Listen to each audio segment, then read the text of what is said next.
So, you're thinking about getting a VR headset for your PlayStation, but you don't know how it works, what its pros and cons are, and above all, whether if it's worth buying it in 2026 still. I'll explain it to you now, but first, I want kindly to ask you to contribute to the development of my channel and the Stuff and Share project by leaving a like, subscribing to it, or simply leaving a comment down below here. It's free for you, but for me, it's truly worth a lot. It just takes a second, and I will be immensely grateful to you and also the entire Stuff and Share team. Thank you in advance. That said, the PS5 is compatible with two types of virtual reality headsets, VR1 and VR2. Of course, I personally recommend getting the second version of it, as many improvements have been made to the entire device in many aspects. I tried the first one once for a few hours, but unfortunately it wasn't at all comfortable. It was heavy and it has some issues with the screen graphics and other things, other stuff, even though it costed less. But it had a very high nausea effect after some time, which also affects the VR2 version, but we will come to that later on. At least it depends from person to person. The next version of it, on the other hand, made a general evolution and managed to become a truly exceptional object, even if it has some flaws that are impossible to ignore if you intend to use it for a long time, as I did and do now almost daily as well. The VR2, however, boasts many advantages over its predecessor. Technical specifications include, for example, two 2000 per 2040 HDR OLED panels per eye, with a refresh rate ranging from 90 Hz to 120 Hz and a 110-degree field of view, 4 cameras for inside-out tracking and eye tracking sensor. Of course, a new haptic feedback system positioned on the headset. In case you want to chat or play with your friends through Discord, this wonder of tech also features a great built-in microphone that catches your voice very clearly, crisply, and you don't need any external support to record or stream voice, which is a great advantage. In short, it's a pretty impressive package of technology. It features very vivid, clear and exceptional colors as well, so this means a very pleasure to see and taste in a way with your eye. And together with a rubber edge, the VR will always be pressed perfectly to the face, not allowing external light to enter and disturb your view. This VR includes a set of custom-made in-ear earphones, and I have to say the audio quality is very clear even at very high volumes, at least for me. Even if some people on the internet says the opposite sometimes, but I think they are just use some other headsets, I guess.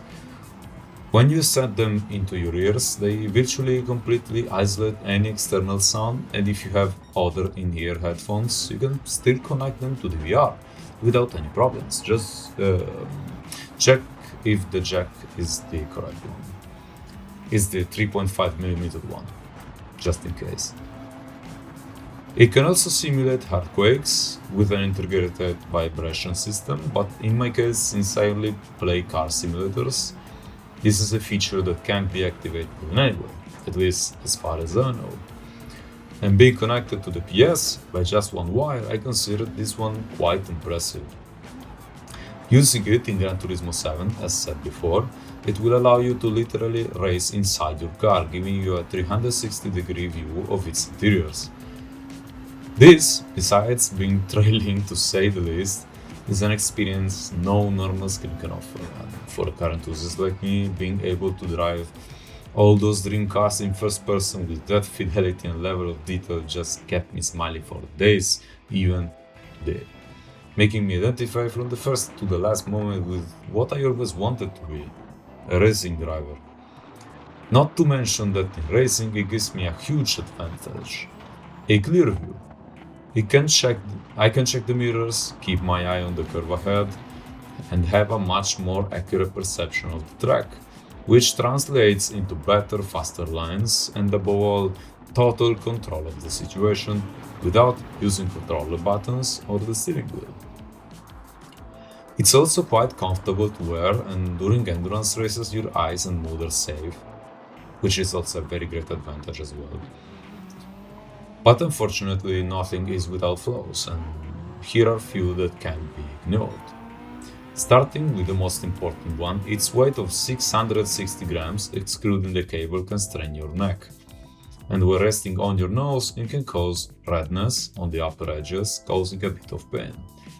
Especially during 3 or 4 hours session, like I do most of the times. This can happen by reducing the distance between the two internal lenses, using a wheel located above the headset to adjust the focus of it. Or simply because you have a large nose, as in my case. Another flaw is the power cable. Being very long, I think 4 meters, it can get in the way even when sitting. I recommend rolling it up, tying it and storing it so it doesn't get in the way during the race. Very suspicious words, I admit. I didn't thought about it too hard before saying them.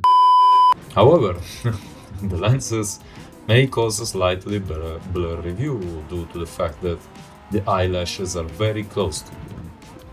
I recommend cleaning them with a cloth, or even better if you have some glass or eyeglass spray. A rather narrow area of clear vision, also called sweet spot, is present as well, but during a race it's not very noticeable, so I consider it an almost non-existent problem. And as you probably already know, the package comes with 2 controllers, which can be used for other games as well.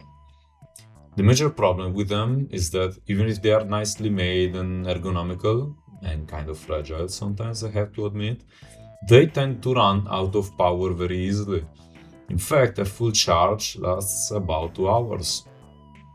Like, not too much, but they just don't take too much time to charge up, so I don't know if I have to consider it a flaw or not, but you'll say to me in the comments down below here. You need a second cable to charge them in a comfortable way, or you can use just a single cable. Or you can buy a recharging station for the PS5, the aftermarket one, if you want the luxury complete set. Or have the urge to play those games quickly if you are some kind of streamer or some kind of hardcore gamer. Very few games are compatible with this system, including Gran Turismo 7, Horizon Call of the Mountain, Resident Evil Village and No Man's Sky. If you want other ones to the list, you can find all compatible titles on PlayStation.com. Finally, the price for this marvel is not cheap at all. As of August 2026, it reaches €445 on Amazon. This is because the box also includes those 2 small controllers, which are useful for other games or to fully calibrating the headsets, which mostly that is. My personal opinion about it, to complete the video, this VR2 is worth its money. It has a considerable number of drawbacks and flaws, but at least for me, the sensations, the fun, the performances gained with it, well, I have to say they are sensational. If you're looking for high-end sim racing or simply a great immersive experience into your favorite game, I think this VR is an excellent investment. Also, together with the fact that buying a brand new PC with high-end performances with a MetaQuest 3, I think it's called, I think it's just I don't say a waste of money, but there are really a ton of money involved into this thing, so I don't kind of suggest to do so, and especially in those days, and the graphic cards just skyrocketed high prices. It's not that kind of investment, let's call it like this. But that said, I hope I provided a clear, complete and concise explanation to this VR2. If so, please let me know by liking, subscribing to the channel or commenting below here. As I already say in previous videos, constructive critics are just very welcome here, so they just made me better. So if they are constructive, just say them under here, or just say something, to help the algorithm. Thank you so much again. Thanks for sticking with me until the end. See you on the streets, my guys.